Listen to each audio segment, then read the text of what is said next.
from Denise Highland about cyber attacks in other London authorities. I'm sure you know as well as I do, we need to be alert to this risk. Is there anything else you want to add or update us on that we should know about with this cyber attack? I don't know, is that Damon?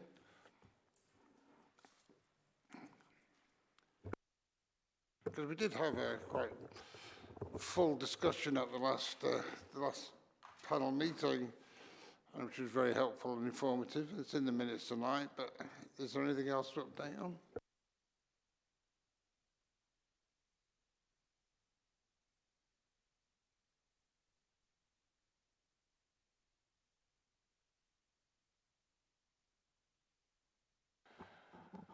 Okay, I think it's probably just worth sort of reminding members of the panel regarding the presentation that was done at a recent meeting of the Audit and Risk Management Panel on arrangements that are in place currently, and also the fact that we're commissioning some further work to actually review the arrangements that are in place as well to gain some further assurance, and obviously we'll be reporting that back in due course.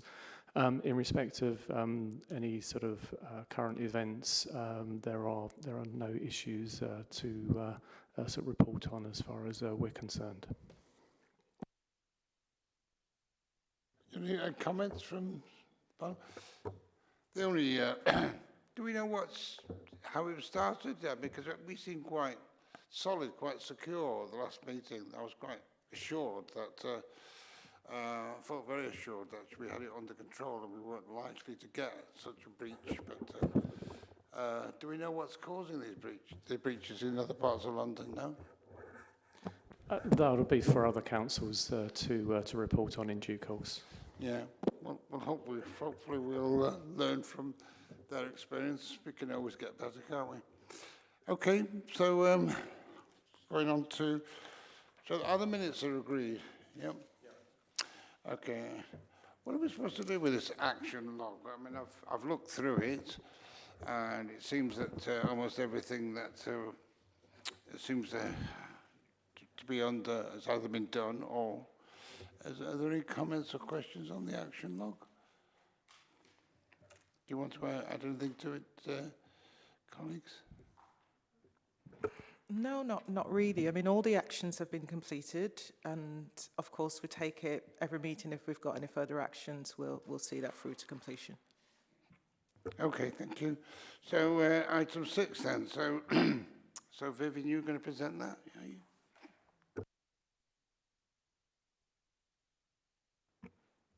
Okay.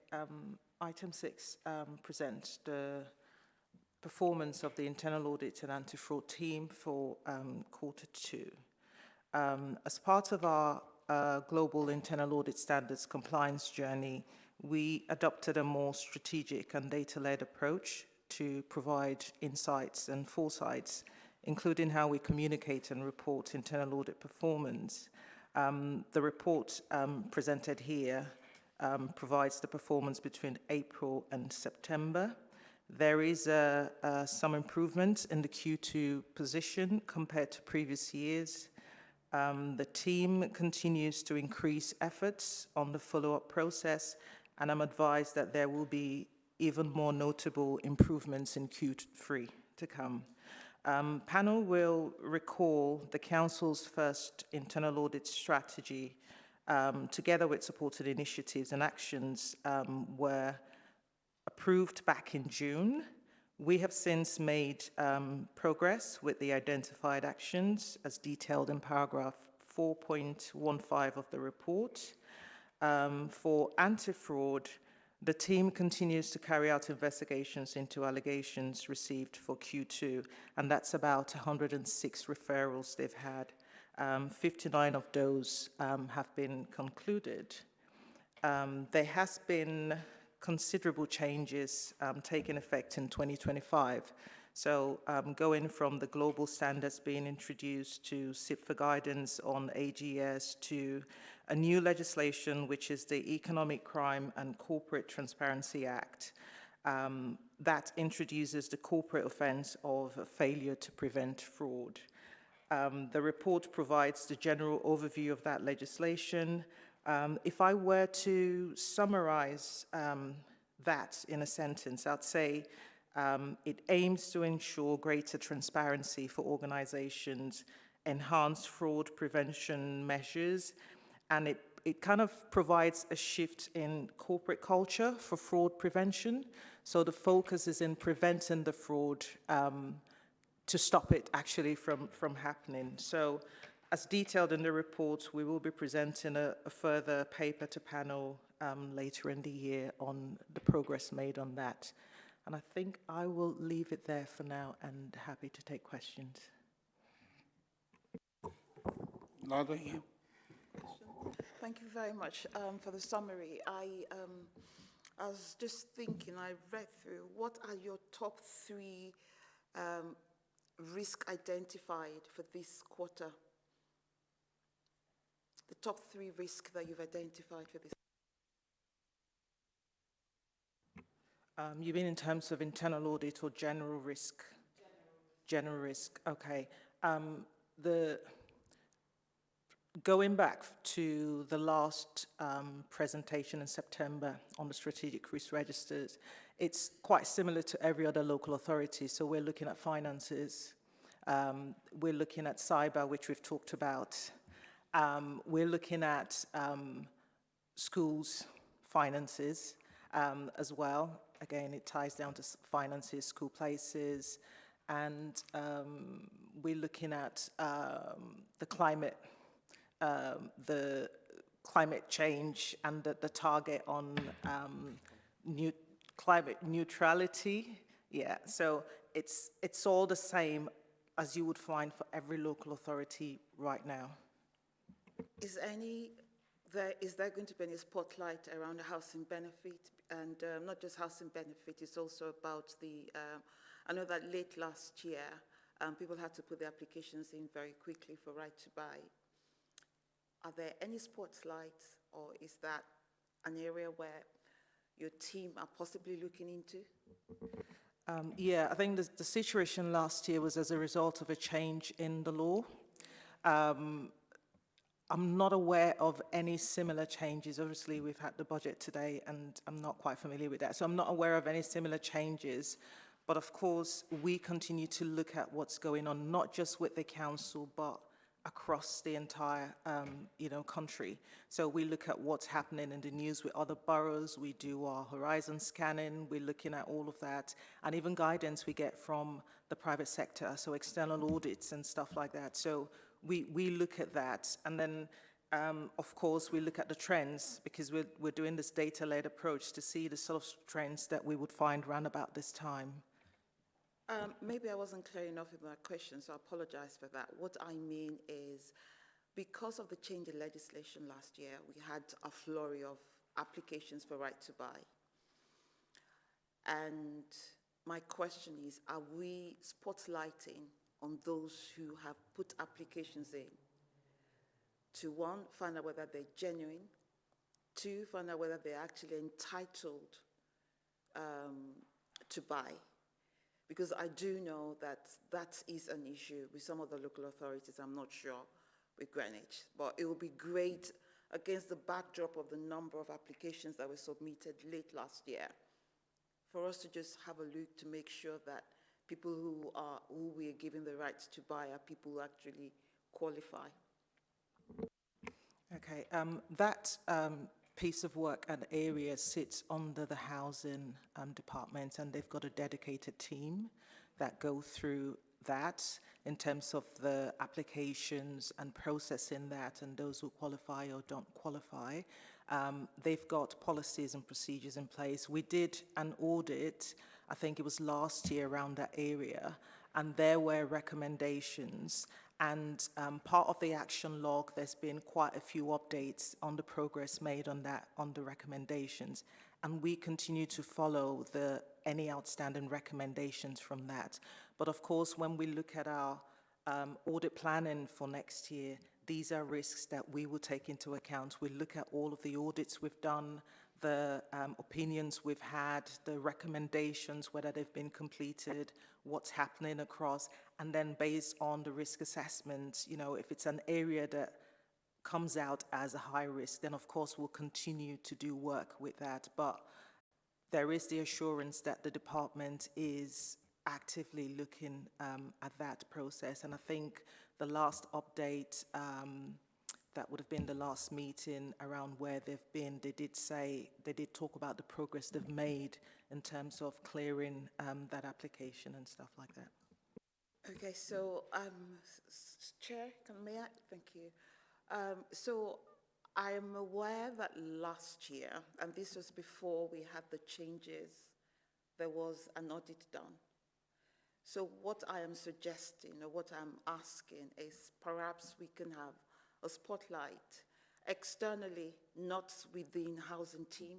You know, the internal audit doesn't have to be from within the housing team. The housing inclusion team, definitely I'm aware that they have their policies, they have their procedures. There were recommendations from the last external audit. When I say external, I mean an audit that wasn't from the department that was done. But however, for me, what I'm thinking about is there were loads of applications. I can't remember the number. There were over 1,000 that I remember. The reported then was submitted within, I think, about 6 weeks. And it would be great not just to depend on the housing team, making sure that everything complies and is legally compliant, but also for the internal fraud team to just shine a light, just to make sure. Okay, let me try and provide some clarity here. So I think, as was mentioned, there was an audit of that area undertaken by the council's independent internal audit team. A number of recommendations came out of that. So to be absolutely clear, that was undertaken by officers in the independent team, not housing itself. I think what we were trying to sort of explain there was the fact that it is the responsibility of the officers in that service, in the housing service, to perform the necessary checks that are required in terms of identifying who the sort of purchaser is, eligibility, etc., etc. That's all laid down. They need to follow those guidelines. Now, what we will be doing in terms of the audit function is we've made those recommendations. Management have accepted those recommendations and basically given the assurances that they're being put into place. When we come back around the loop, we will be the first thing we will be doing is we will be looking at those previous recommendations and testing to ensure that they have actually sort of taken place. So that is part of the natural audit cycle. So that will happen. That was what I was looking to hear, and thank you for clarifying that. Thank you, Chair. Tom, yeah. You, Tom, or Thomas? Tom, yeah. Okay. Can I ask a question? So the chart under paragraph 4.16, the Q2 referrals and investigations, so that shows a kind of downward trend in the last couple of years in terms of total referrals and investigations. Now, I guess there's two ways of looking at that, right? Firstly, we could say fraud is going down, good thing, or secondly, identification of fraud is going down, less good thing. So just do you have a sense as to which of those it is? Okay, so what we had in previous years, specifically 2023, is the NFI initiative, and that happens every couple of years. So when we have those proactive bits of work, obviously we get a lot of data, so you get to identify quite a few cases that might need further investigation. So that's why you've got a higher number in that particular year. So if we do the next NFI, you're likely going to see a repeat. So that's like the common trend and cycle you would expect to see.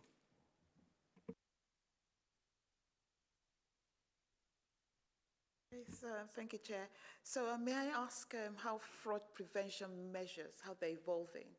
So I know, for example, where I work, part of the corporate mandatory training includes fraud, anti-fraud training, where every officer at all levels have to go through that. Do we have any in Greenwich?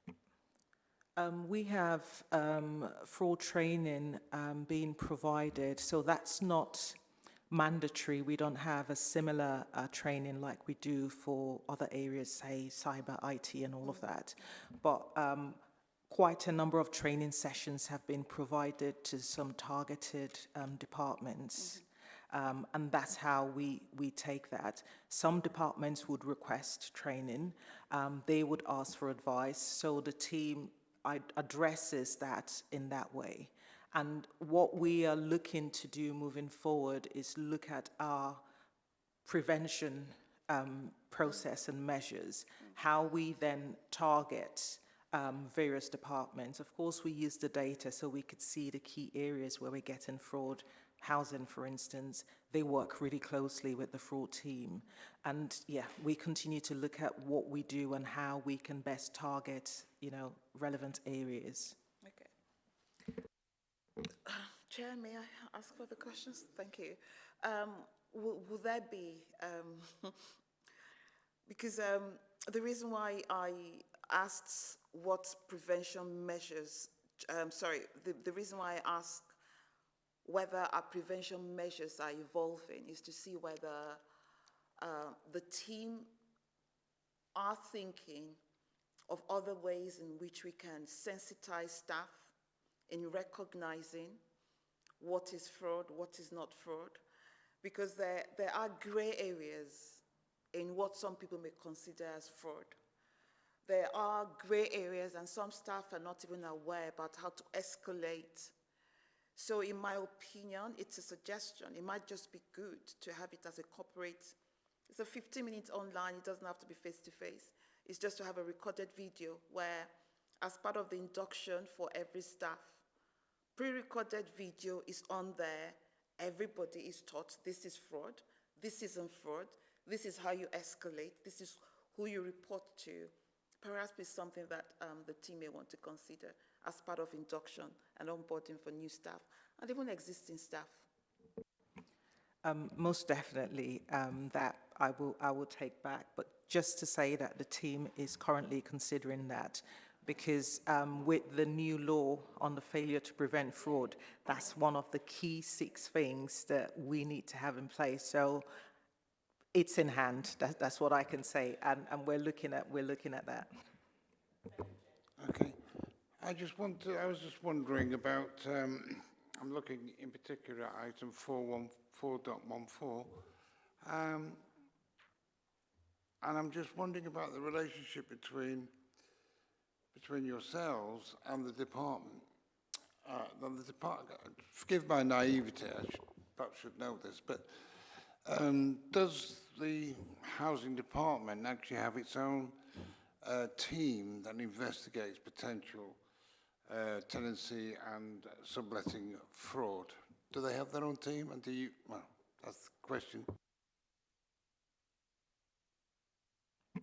So yes, there is a team as well that looks at fraud risks and all of that. It's the authorized occupation team. So there is a team dedicated to doing that. What does that mean, Vivian? That's the name of the team. So effectively, unauthorised occupation can be subletting. Okay. Yeah, I thought that's what I meant. But do you know, and I don't know, is your role then to investigate or to audit what they do, not to do that sort of work yourselves? So the role of the team is twofold. There is the internal audits arm and the fraud investigation arm. So the team is independent because we're supposed to be independent. So we don't do the day-to-day role, but where there is a case or an allegation or basically request for guidance, that comes to our team, and then we deal with it from there. So to maintain our independence, we're not directly involved in the day-to-day processing and stuff, but we would provide advice and support and audit and all of that. But you would become involved when they asked you for advice or for guidance or whatever, but so any allegations and so on wouldn't come to you, it would go to them. So if there is an allegation of fraud, be it from a department or an external party, it will come to the fraud team. And then they would... Full team? Fraud. Fraud team. Fraud Okay, yeah. team. Yeah, okay. That's why with the report, we've got a Okay. number of allegations that we're reporting that have come through to us. So we would investigate that. All right, I'm sure some experience of this in my earlier life in Lewisham, but I still find staggering the number of people who are not in and never in, no matter how many times you canvass. There's a number of properties that seem to be empty. Is that, and I often wonder, I mean, in fact, we did do a random survey of a small number of properties and the outcome was staggering. But is that the responsibility of housing then, or whatever they're called, to investigate? Because rather than just, because he seems to suggest that it's about allegations or reports, not that they go out and look for it or that you go out and look for it. I'm sorry if I'm asking naive questions, because I genuinely don't know how this works. So they do that as that's part of their day-to-day. So they look at their processes and how they go through, think about their applications that are received and how they go through tenancies and all of that. That's part of their internal process. That's part of what they do as a department.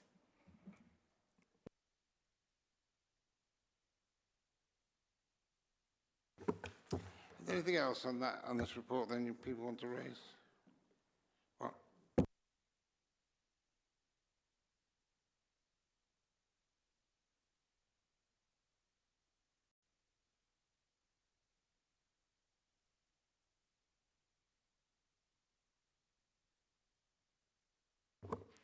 Damon, can you explain how the Economic Crime and Corporate Transparency Act affects members?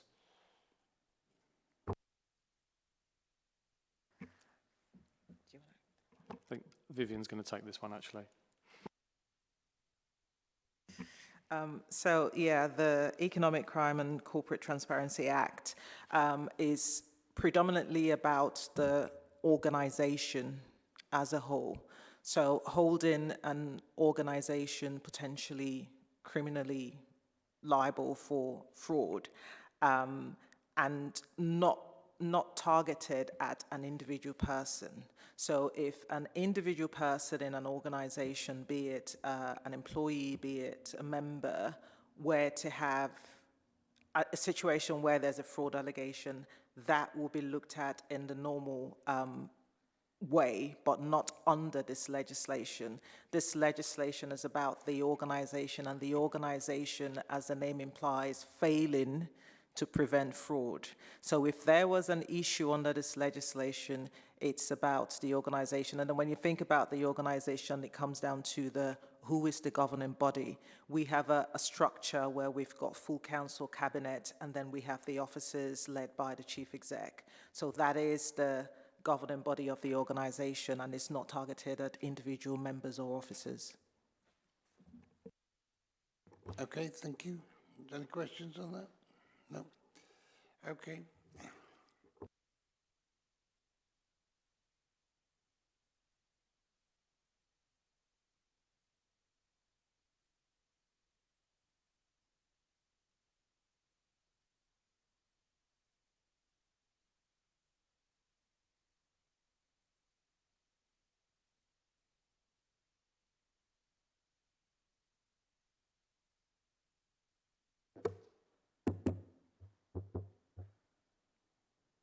Why is this on yellow? What's the difference? Okay, that shouldn't be. Okay, all right. Okay.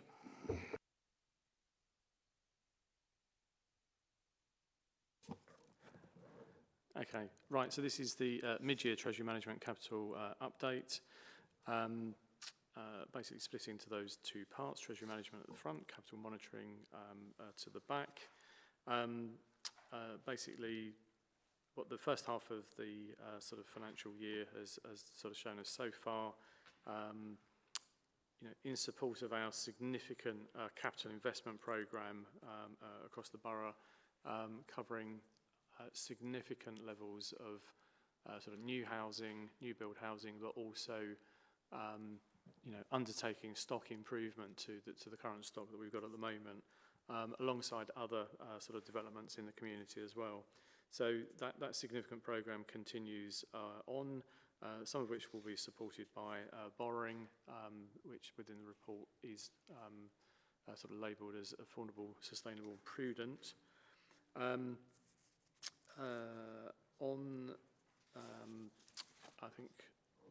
think other than that, I think it's in the usual format, and quite sort of happy to take questions from the panel.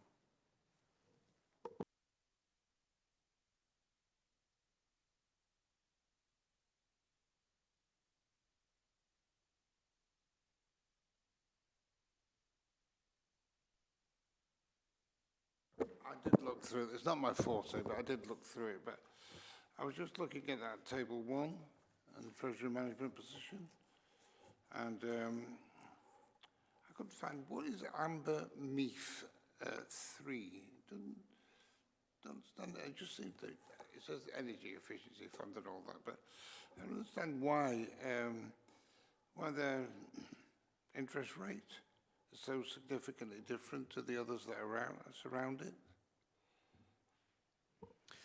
It was a very specific sort of funding stream offered by the Mayor of London for a discrete period of time.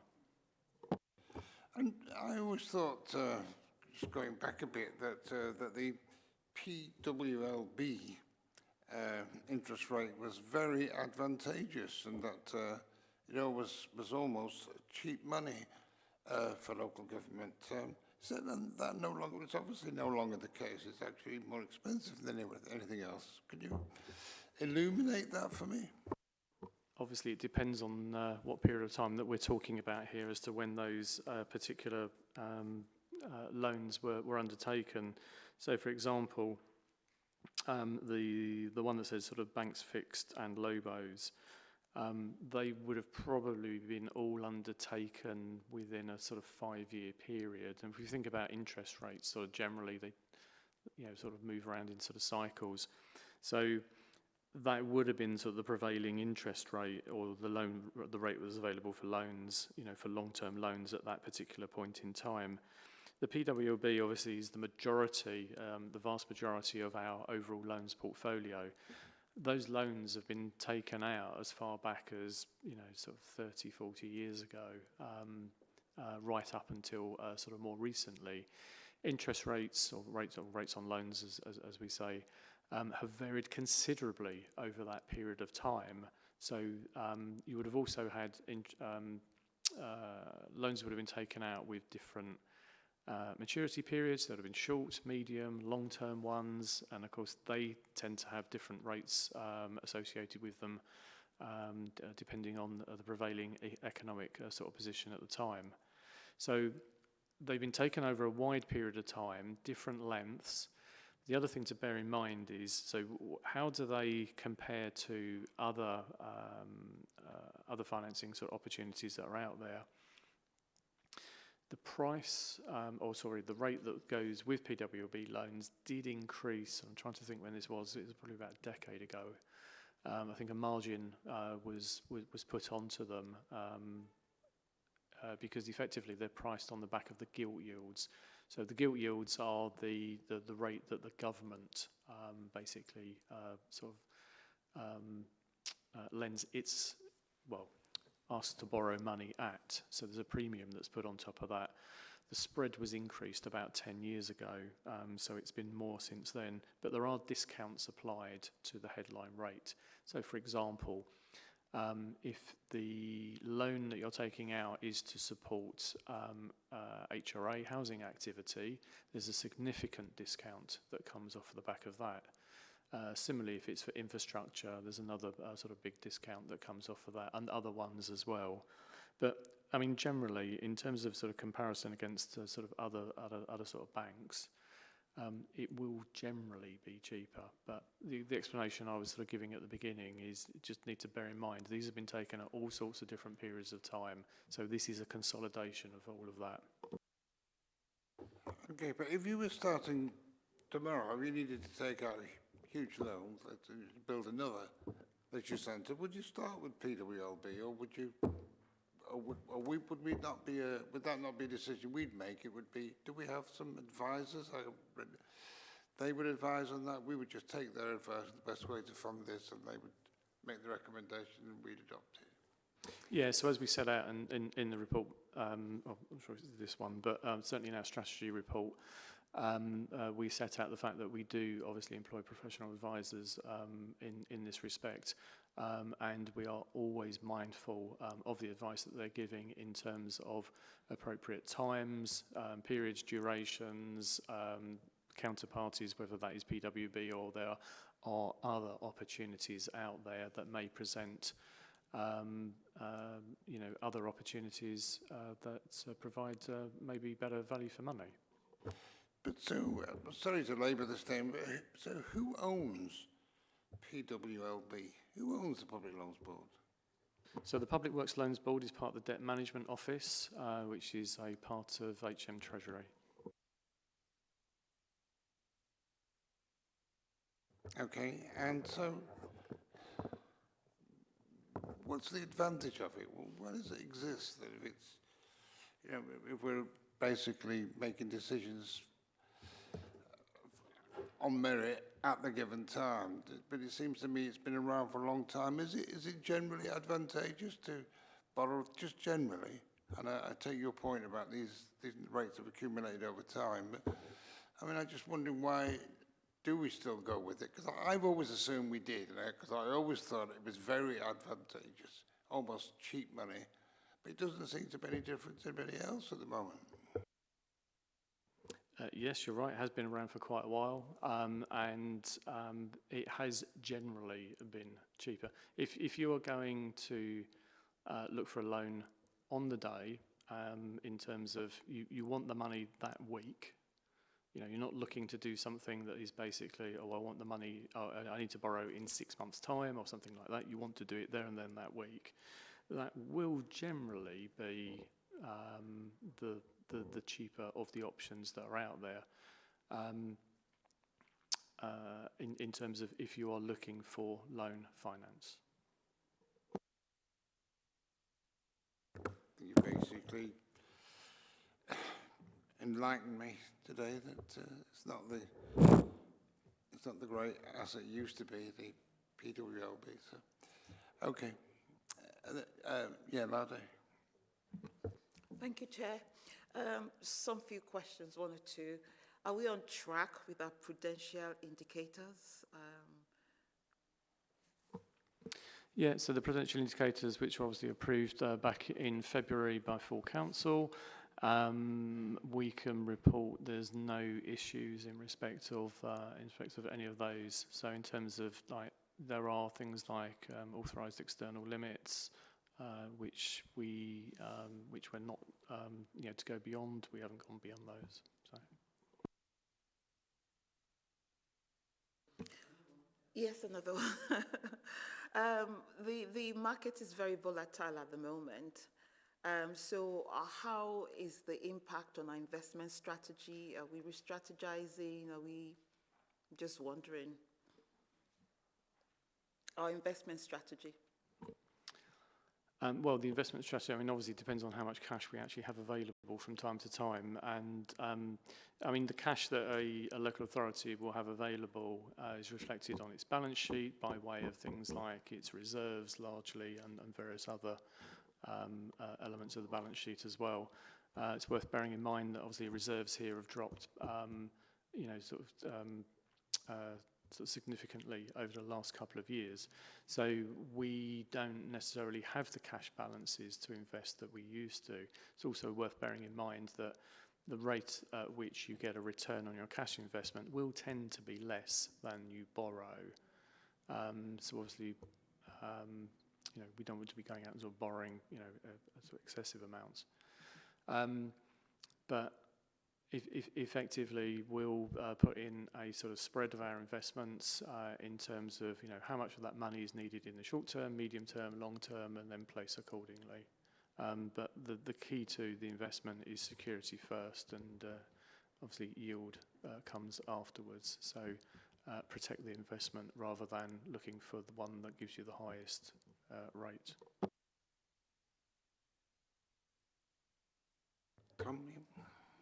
Yeah, can I just ask more of a clarifying question, I guess, really? So the table 4 projected borrowing versus actual physical borrowing shows a under-borrowing position of 237 million at year end.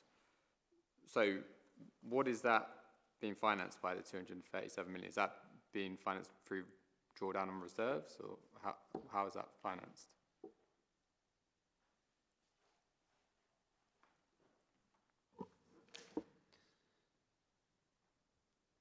Yep. So the the under-borrowing 237 is effectively, as I was saying just now, it's reflected by all those other elements on the balance sheet. So I think reserves back at the end of March were in the region of about 170, 180 million alone, and then you've got cash and you've got other things as well. So that's effectively what's backing that figure. Okay, thank you.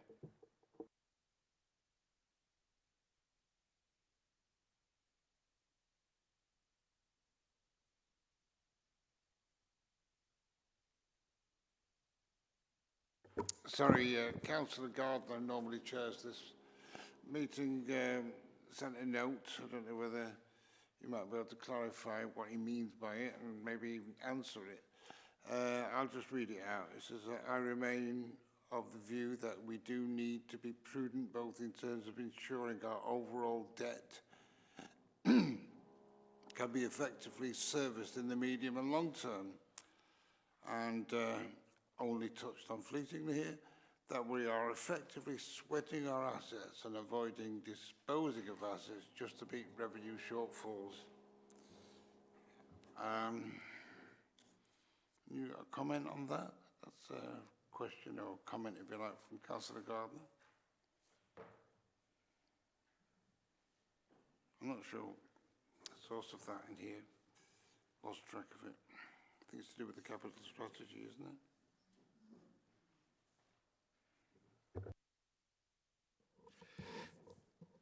So there's two parts, I think, to Councillor Gardner's points. The first in relation to the undershooting of the capital budget in the second paragraph, which is, sorry? Can you give me the specific paragraph? The paragraph in Councillor Gardner's note. Yeah, okay, you're talking about that one. Okay, I thought you were talking about in the report. Okay. So he had asked about whether the capital programme was undershooting. It appeared in his view that we were undershooting.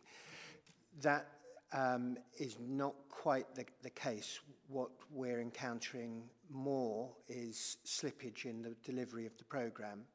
So this might be because of delays for a wide variety of reasons, but it's not going to then affect the underlying capital financing requirement because we will still spend that money. The second reason is that we're also funding a number of capital projects from grants or Section 106 or reserves. Again, that doesn't require us to borrow money, therefore it won't affect the capital financing requirement. And then there are a small number where there have been decisions to stop or reduce the expenditure, and then that does knock on to the capital financing requirement because we're no longer undertaking that borrowing. So it's not a matter of undershooting, it's about the recognition of the capital programme working over multiple years and the borrowing matching that programme of expenditure.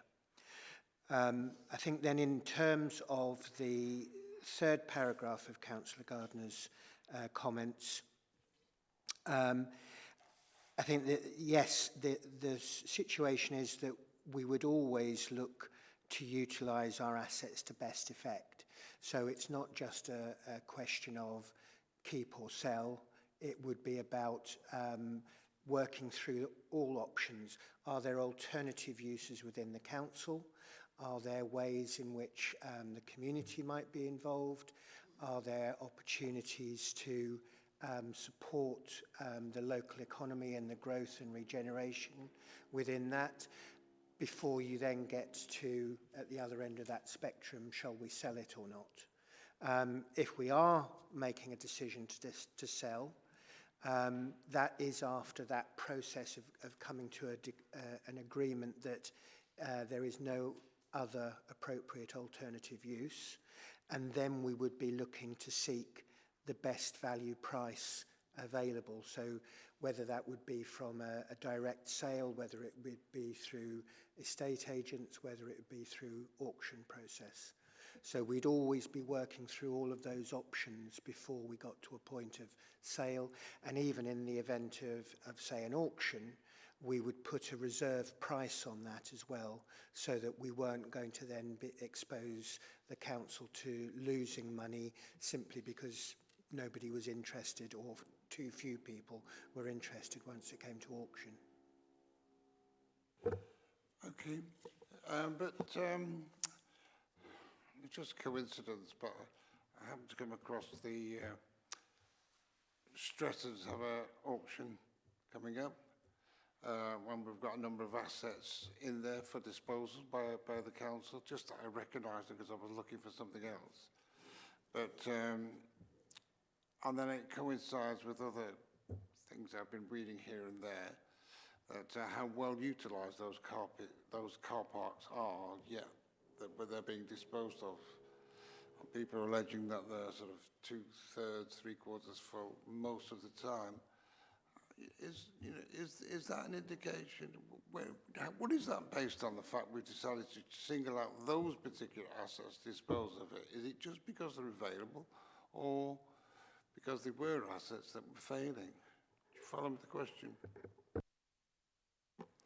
I think that's set in the context of the fact that there is a strategic asset review, and some of the results of that have come out have identified those particular assets that have gone forward and been recommended and subsequently approved by Cabinet for disposal. That process, in terms of the strategic asset review, is ongoing, but they are some of the ones that have come out towards the front. So they must have had reports which basically said that these were assets that weren't, they couldn't be sweated anymore, that they were in effect not a liability as such, but they're probably worth more by disposing of them. I think David and I discussed before, I think we haven't, I don't know what the figure is, but several £1 billion worth of assets, and I think I might have even discussed it with you. But are we sweating them enough, or are we selling assets off in order to fund revenue? And that's the concern I think he raised with me earlier. But you're assuring us that's not the case. Well, the Director of Place and Growth has a review. Is basically leading a strategic asset review across all of those, across those assets. So bearing in mind there are there are over 700 locations containing circa 1,200 individual premises. Bearing in mind that obviously within that number there are schools and other things that we obviously would not be would not be within scope here. So there is quite a significant sort of number that go through that process. I mean, it's worth bearing in mind that process will look at all the various options in there. There will be, there are potentially items, assets in there, where we could, are there opportunities for sort of rental, greater rental, maybe at market value, if that's not the case at the moment? Are there assets which are basically, a sort of drain on our revenue resources because they require they're either sort of high energy use, high repair bills, requiring, sort of, other sort of significant works. We don't have, potential sort of use for them going forward. So all of the various options, they're working through, as I say, the asset register that we've got, analysing the history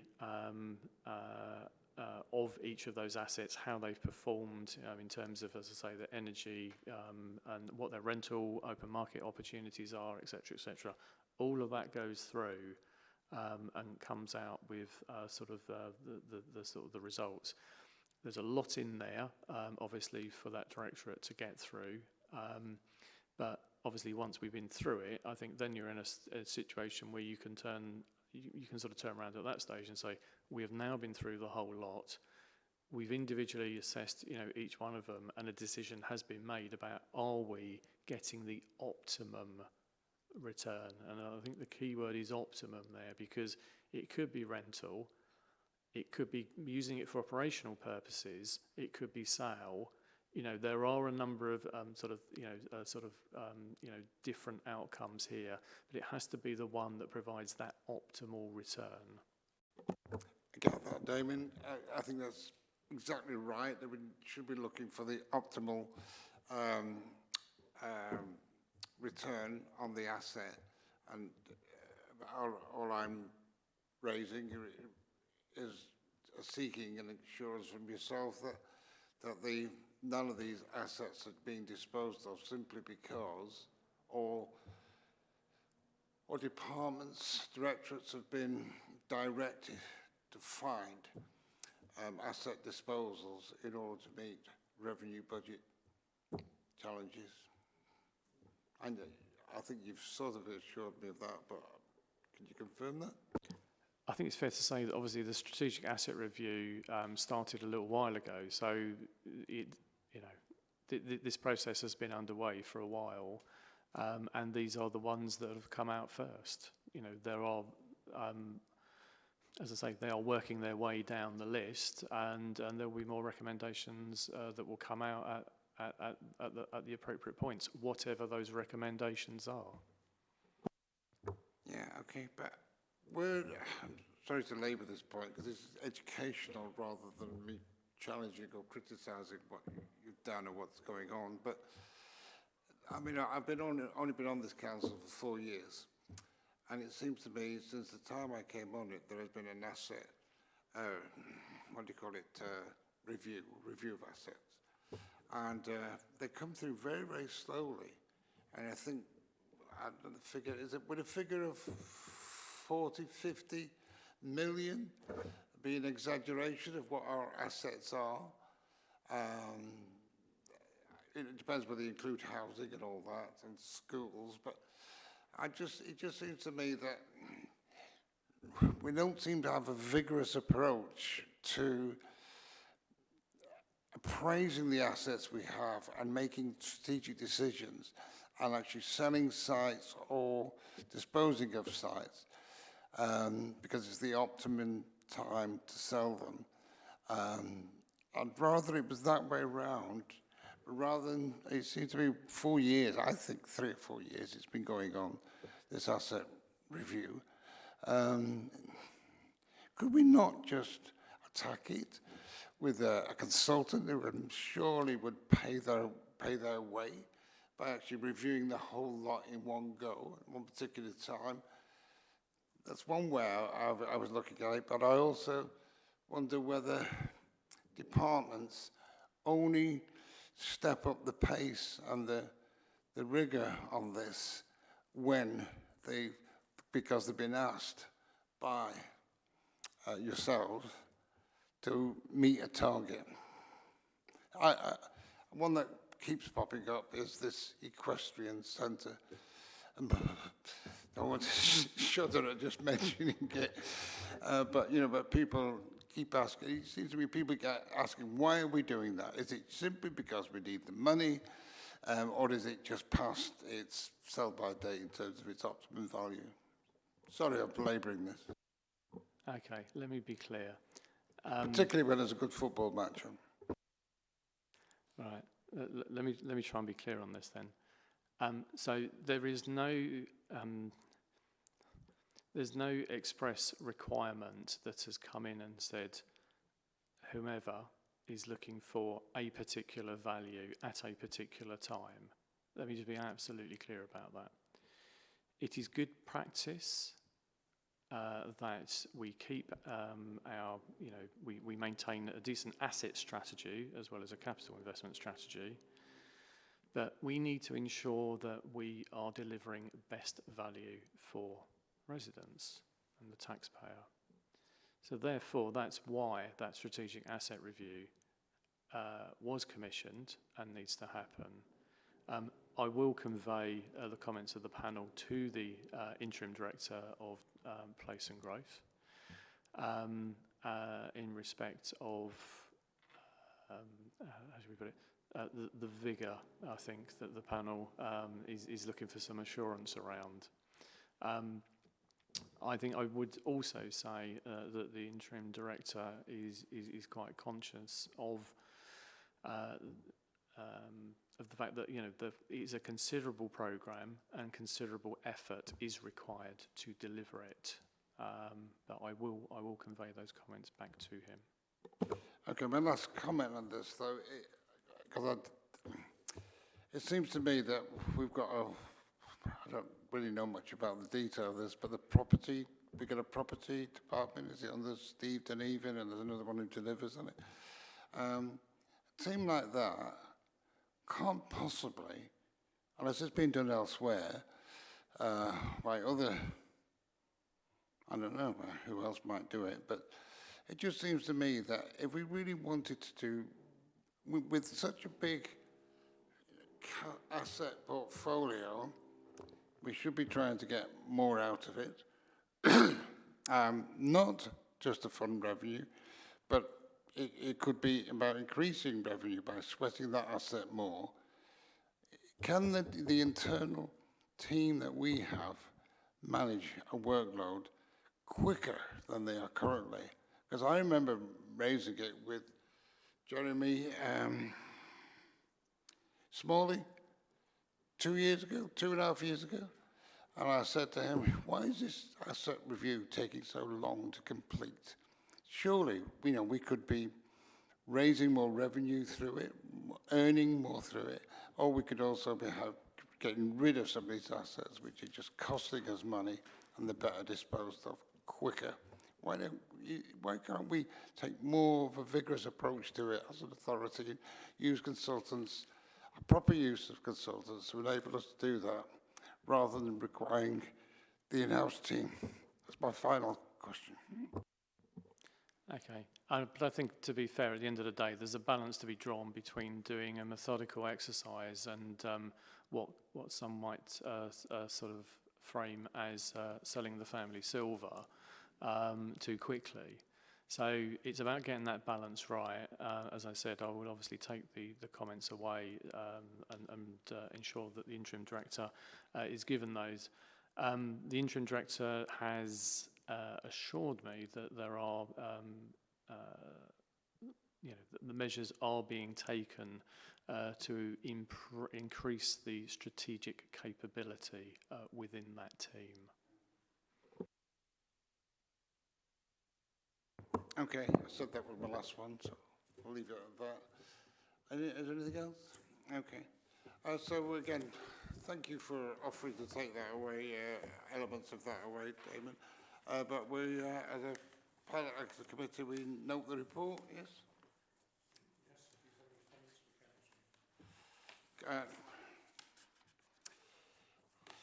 Well, I'd have to take advice on that, but am I out of order as a panel suggesting that we look at the asset?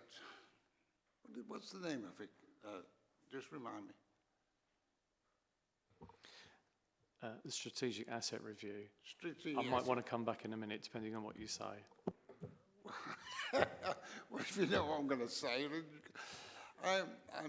Well, I think my view is and I don't know if my colleagues actually agree with me, but it seems to me 3, 4, 5 years, whatever it is, I think it would be better reviewed with a bit more vigour.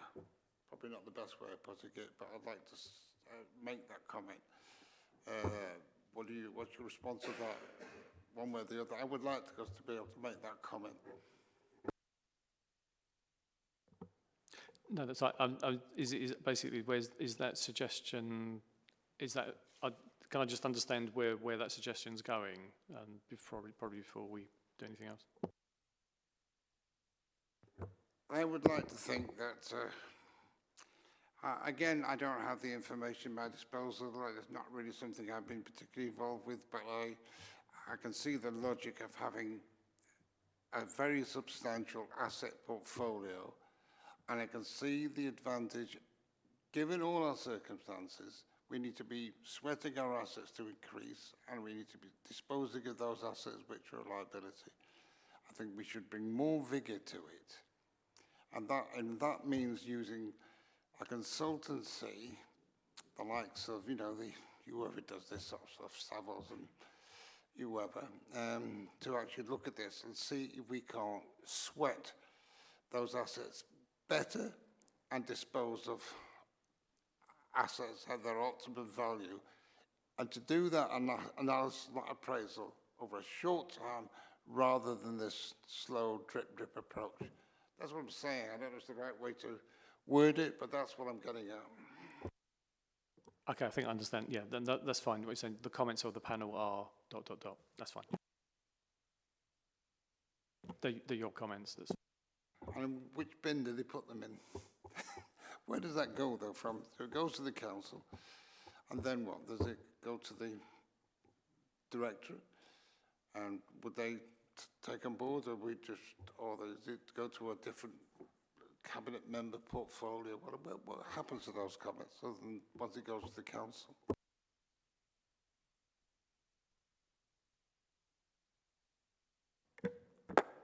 So, Chair, this report will go to full council next week. With this report there, your comments will be passed to all council members, then can make a decision on that report, and they could take on board your comments at that stage. Where they would go afterwards is then they would go obviously to the, depending on what was agreed, if something is agreed, to the relevant officers. Obviously the cabinet member would monitor it.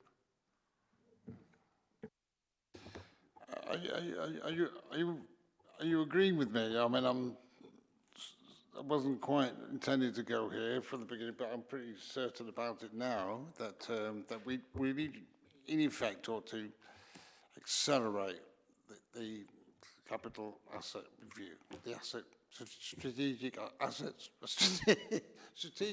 review. That I think we ought to accelerate that in order to secure that, to ensure that all our assets are all at their optimum value, and we need to get insistence from outside in order to get that review completed earlier rather than waiting 4 or 5 years, which could be the case. Not very well articulated. I can only say from my perspective, I don't know the history of the strategic asset review to be able to either endorse or reject that idea. So I don't know the history. But it has been going on for about 4 years, would you say, Damon? All right, well, I know it has for a fact 3 years with when I spoke to Jeremy Smalley about it. Yeah, I haven't got the dates to hand, but I accept your comment.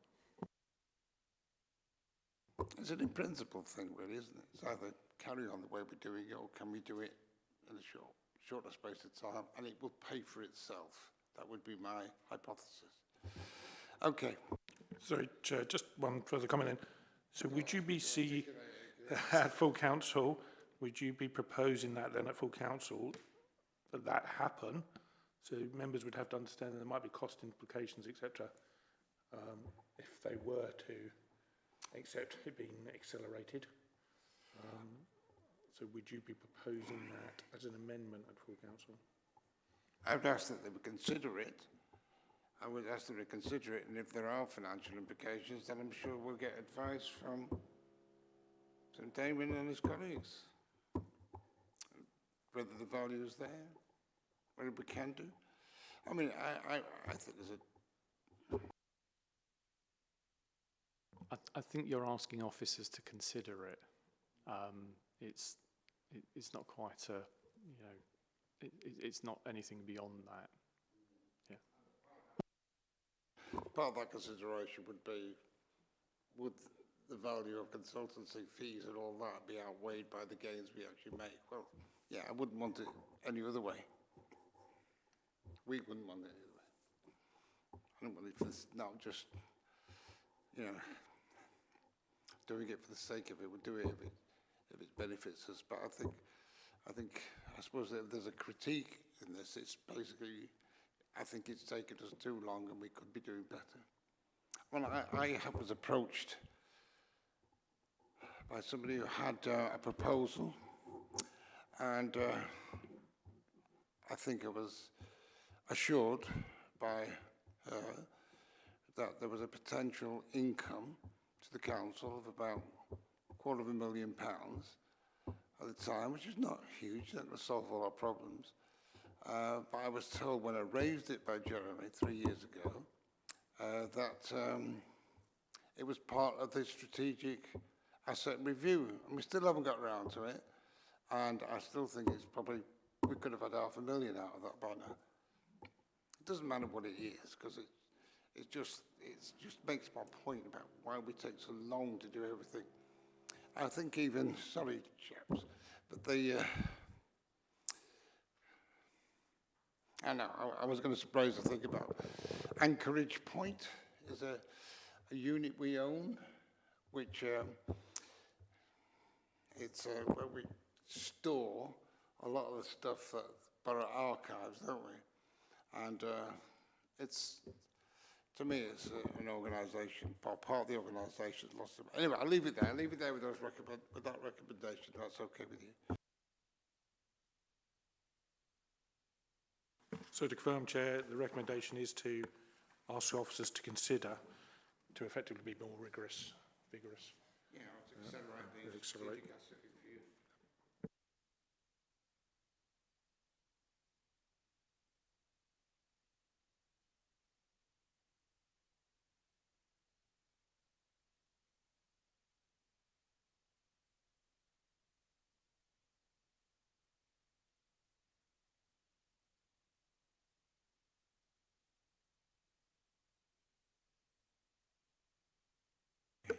Thanks.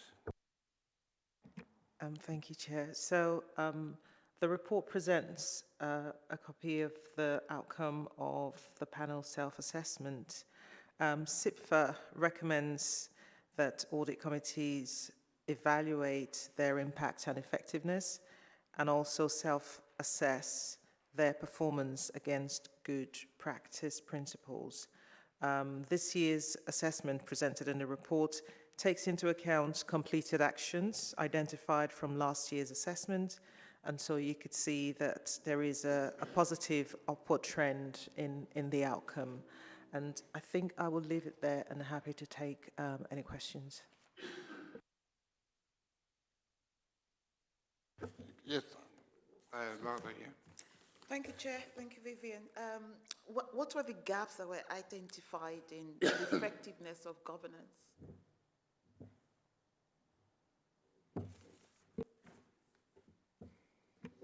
Do you mean the effectiveness of governance for the committee? Because there's assessment is... It's about the assessment. So the self-assessment, did it identify any gaps in governance?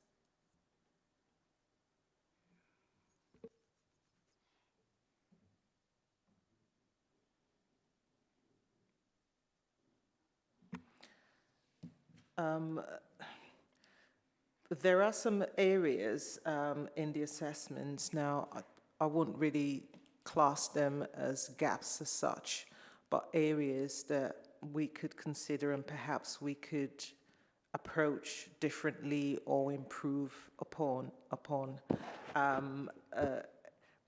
example being under, say, numbers 25 to 28 in the assessment. So there are quite a few areas there where I think from the way the council is structured, the way the council operates, that's what it is. I wouldn't call it a gap, but it might be something that we could look at whether there will be further improvements on that.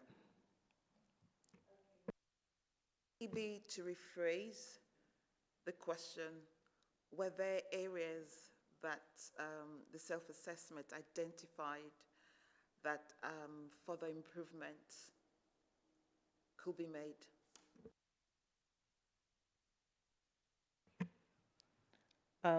Okay, well, this year we haven't recommended any additional, there isn't any additional actions. Last year we did quite a few things. One of them was reviewing the terms of reference for the panel, which we went through and has been completed as that was presented, I think, last year or earlier this year. We looked at other areas in terms of training. For instance, panel did go through a couple of trainings. That's also something that was identified. And things that we will continue to improve on and work on.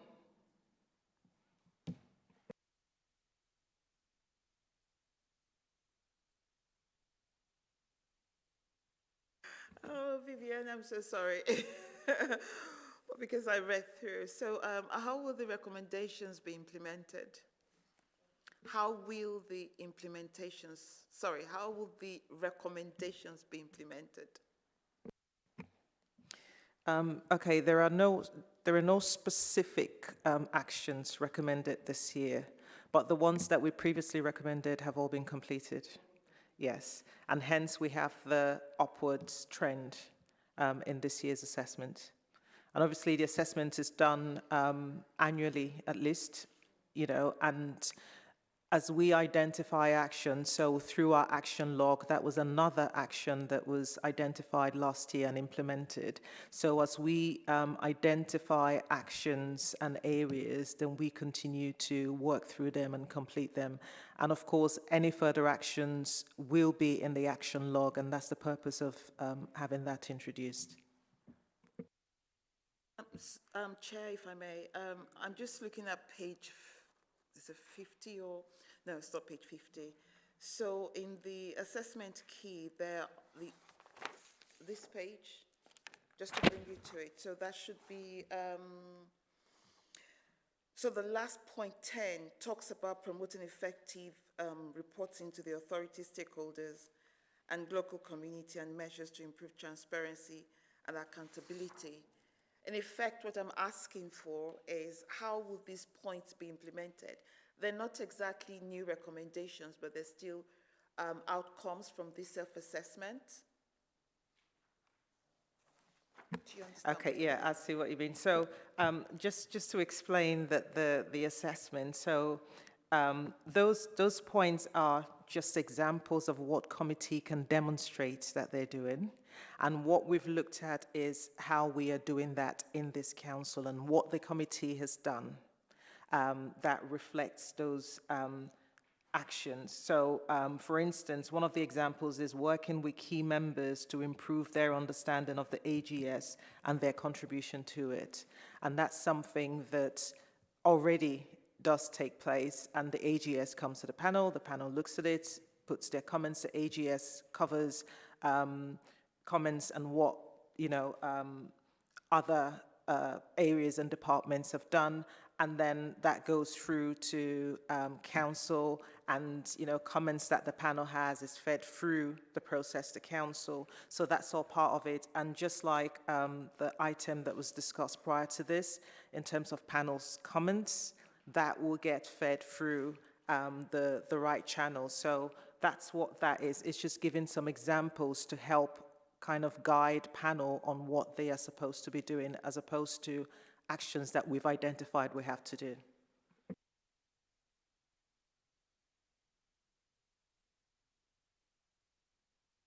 Thank you, Chair. So, I mean, the self-assessment is very positive. I mean, the scores are very high. I mean, I've obviously only recently joined this panel, so I can't particularly comment on whether I agree with the evaluation or not. But it does, I guess, beg the question, are these stretching enough targets and KPIs that we're seeking to achieve? Because, you know, a score of 48 out of 50 suggests there's almost no room for improvement, but there's got to be room for improvement somewhere, right? So is there anything you could identify as, you know, where the panel might set itself more stretching targets in the future? Yeah, I think that the challenge is that these are kind of the guidance, and it's bearing in mind that it applies across various organizations. So this is kind of like the benchmark. But when you think about how local authorities operate, you know, it's almost strictly by the law sets out what we do.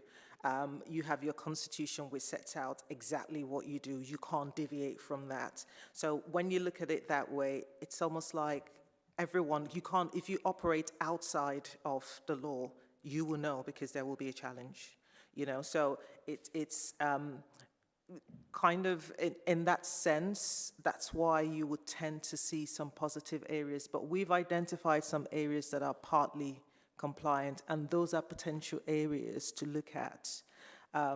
But again, it comes down to the risk appetite, because this is all about risk and the council's appetite to it. So it could be that the council says, well, actually, this falls within our risk appetite because that's how we are structured and that's how we operate. Or the council says, well, there is scope to look at this again as part of our review of the constitution or the process or the committee makeup or the terms of reference, etc. So we've got some areas that are partly met and those that are not, you know, full score. And this is done annually. So if at the end of the year, panel, for instance, that's not the case, has not actually met its terms of reference, then there will be an area for improvement when it comes to the next assessment, if you see what I mean.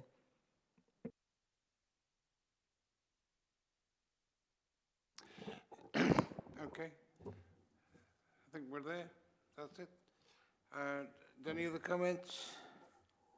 I think that then we just agree that it's noted. And thank you very much for your attendance, colleagues. Thank you very much.